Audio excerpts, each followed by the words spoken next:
Aujourd'hui, les citoyens ont une revendication, ces citoyens, de participation.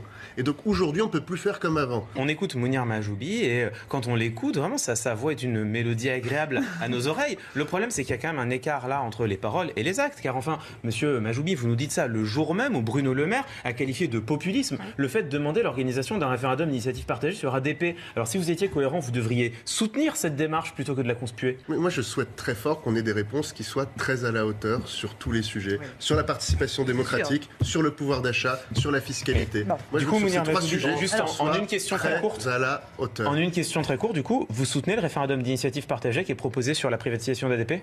Alors, je vous le dis très clairement, sur la privatisation d'ADP, il y a en ce moment même, pendant qu'on se parle, une manipulation de tous les partis politiques qui n'ont jamais exprimé de position sur ce sujet, ne partagent aucune opinion commune sur ce qui devrait être les raisons pour lesquelles... de consulter les citoyens, pourquoi vous vous y opposez ? Les Français peuvent trancher. Oui, je vais vous dire une chose, ce sujet de la privatisation d'ADP, il va permettre quoi ? Il va permettre de libérer plusieurs milliards d'euros qui vont permettre d'investir dans l'innovation. Mais pourquoi ne pas être pour le référendum ? Pourquoi ne pas être pour le référendum ? Pour investir Tous les groupes d'opposition sont contre. Ils demandent juste la possibilité de pouvoir consulter le peuple. Vous-même, vous venez de dire qu'il fallait consulter les citoyens. Pourquoi est-ce que...